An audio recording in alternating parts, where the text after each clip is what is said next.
बिस्मिल्लाहिर्रहमानिर्रहीम। बिस्मिल्लाहिर्रहमानिर्रहीम। अल्हम्दुलिल्लाहि रब्बिल आलमीन वस्सलातु वस्सलामु अला रसूलिहिल करीम। अम्मा बाद फ़अऊज़ु बिल्लाहि मिनश शैतानिर रजीम। बिस्मिल्लाहिर्रहमानिर्रहीम। अल्लाहुम्मा सल्लि अला सय्यिदिना मुहम्मद व अला आलि सय्यिदिना मुहम्मद व बारिक वसल्लम। मेरे अज़ीज़ भाइयों और बहनों, अस्सलामु अलैकुम व रहमतुल्लाह। मैं आपका भाई मोहम्मद सलमान बिन सलीम आपका इस्तकबाल करता हूँ आज के इस सेशन में, जिसका टॉपिक है पहलगाम में जो इंसिडेंट हुआ, बहुत ही दर्दनाक जो वाक़या पेश आया है, टेरर अटैक जो हुआ है, जिसको प्रोपोगेंडे के थ्रू यूज़ किया जा रहा है इस्लाम के थ्रू, कि इस्लाम एक दहशतगर्द रिलीजन है। इस्लाम के बारे में अफवाहें फैलाई जा रही है, जिससे हमारे पूरे मुल्क हिंदुस्तान में एक अफरा तफरी का माहौल मचा हुआ है। तो आइए ये प्रोग्राम शुरू करते हैं और जानते हैं कि हकीकत क्या है और प्रोपोगेंडे क्या है। अस्सलाम वालेकुम शहबाज भाई। वालेकुम सलाम व रहमतुल्लाहि व बरकातुहू। औज़ु बिल्लाहि मिनश शैतानिर रजीम। बिस्मिल्लाहिर्रहमानिर्रहीम। वस्सलातु वस्सलामु अला सय्यिदिल अंबियाइ मुरसलीन व अला आलिहि व अस्हाबिहि अजमाइन अला यौमिद्दीन। शहबाज भाई, रिसेंटली जो पहलगाम में जो इंसिडेंट पेश आया है, तकरीबन 26 सिटीजन उसमें मारे गए हैं, और हमें पता है मेन स्ट्रीम मीडिया जो है वो मुसलमानों का सबसे ज़्यादा दुश्मन है। मेन स्ट्रीम मीडिया के बारे में मैं कहना चाहता हूँ कि उनकी रोजी रोटी ही मुस्लिम से चल रही है, कि उनके पास और कोई न्यूज़ है ही नहीं। ऑलवेज इस्लाम को टारगेट, ऑलवेज मुसलमानों को टारगेट, ना किसी और रिलीजन को टारगेट किया जाता है। बहरहाल, जो पहलगाम में जो इंसिडेंट हुआ उसमें 26 तकरीबन लोग मारे गए, और उसमें ये भी अफवाहें फैलाई जा रही हैं कि लोगों को धर्म के नाम पर मारा गया, कि ना उनसे कुछ पूछा गया, सिर्फ पूछा कि तू हिंदू है तो उन्हें मार दिया। जबकि लिस्ट जब सामने आई तो उसमें पता चला कि मुस्लिम भी था, जो टेररिस्ट जो थे उनसे लड़ रहा था, उनकी गन छीन रहा था, जो टूरिस्ट उन्हें बचाने की कोशिश कर रहा था। लेकिन मेन स्ट्रीम मीडिया उसके बारे में कोई बात नहीं कर रहा। मेन स्ट्रीम मीडिया उसको बिल्कुल भी शो नहीं कर रहा, क्योंकि इससे पता चल जाएगा कि जो मुसलमान है वो भी अमन पसंद है, वो अमन चाहता है। लेकिन मेन स्ट्रीम मीडिया उसको कुछ भी नहीं दिखा रहा, बल्कि प्रोपोगेंडे ही करे जा रहे हैं इस्लाम के खिलाफ। लोगों के दिलों में नफरतें फैलाए जा रहे हैं। तो इससे उन्हें क्या हासिल होगा, आप बताएं इस पर। देखिए, मैं पूरी जो इसकी डॉक्ट्राइन है ना, वो 3 इल्मी पॉइंट के साथ आपके सामने पेश करूंगा इंशाल्लाह। आप उससे इस चीज़ को समझिए। नंबर 1 इल्मी पॉइंट, कि जिन्होंने अटैक किया उन्होंने, अगर उनका मकसद था नाम पूछ करके कत्ल करना, तो उन्होंने सैयद हुसैन नाम के शख्स को कत्ल किया है जी। ठीक है, तो इससे ये बात साबित होती है कि वो किसी धर्म को मारने तो नहीं आए थे। दूसरा, ये फेक न्यूज़ चल रही है कि उन्होंने सबके नाम पूछे, कंफर्म किया, उसके बाद मारा। ऐसा नहीं है। सिर्फ वो जो हस्बैंड वाइफ वाला वाक़या आया उसमें उन्होंने नाम पूछा था और उसको शूट किया था, जिसको हम बिल्कुल सपोर्ट नहीं करते। इल्मी पॉइंट नंबर 2, कि जब उनका मकसद किसी धर्म को मारना नहीं था, उनका मकसद सिर्फ दहशत फैलाना था।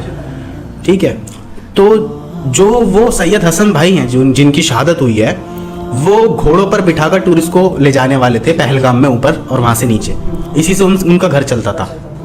उनके घर वालों की भी न्यूज़ आई है, जिसको गोदी मीडिया नहीं दिखा रही है।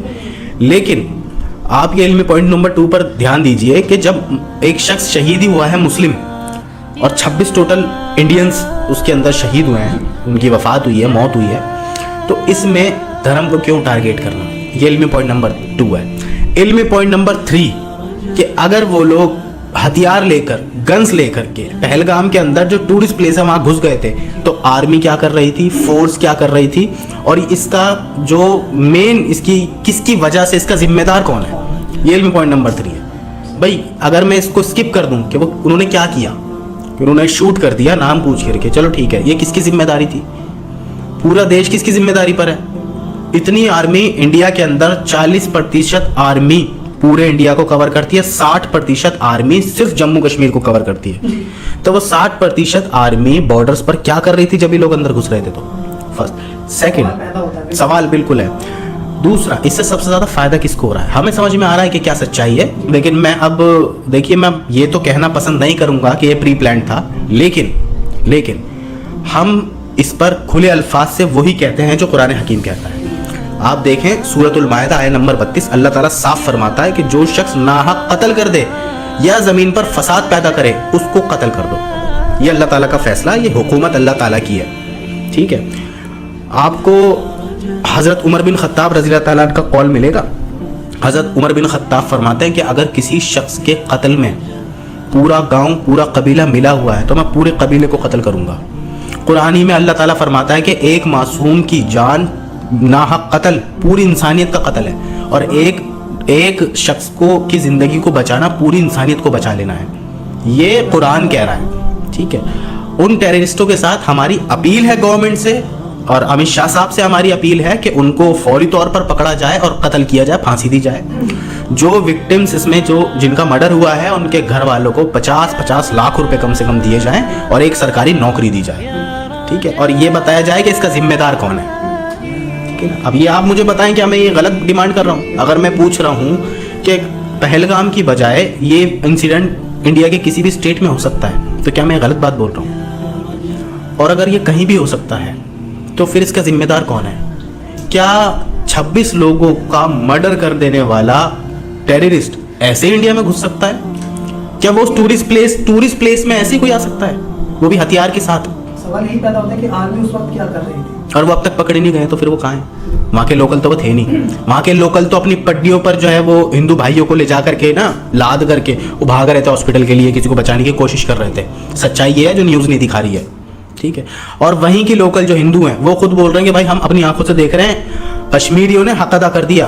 कितनी वीडियोस में आपको दिखाऊं इंटरनेट पर, अगर पब्लिक डिमांड करे तो हम अपलोड करेंगे अपने चैनल पर, कि कश्मीरियों ने जो ट्रैवलर्स हैं वहाँ पर नॉन मुस्लिम्स, उनके लिए खाना फ्री कर दिया, अपने घर में पनाह दे रहे हैं। जो बसेस खड़ी हुई हैं उनको कह रहे हैं फ्री लेके जाएंगे हम तुम्हें, चाहे तुम्हें रेलवे स्टेशन जाना हो चाहे एयरपोर्ट जाना हो। और जो लोग आ रहे हैं होटल उनको भी फ्री सर्विस दे रहे हैं, और अपना नंबर लगा रखा उन्होंने ऑटो तक पे। और जो कैब्स होती हैं कैब पर अपने नंबर लगा रखा है कि आप हमें कॉल कर दें, हम जहाँ आपकी लोकेशन होगी वहाँ आपको फ्री रिसीव करेंगे, जहाँ आपको जाना हो वहाँ छोड़ेंगे, खाना फ्री देंगे, पानी फ्री देंगे। उनका तो रोजगार, उनकी तो रोजी रोटी जो है टूरिस्टों से चलती है।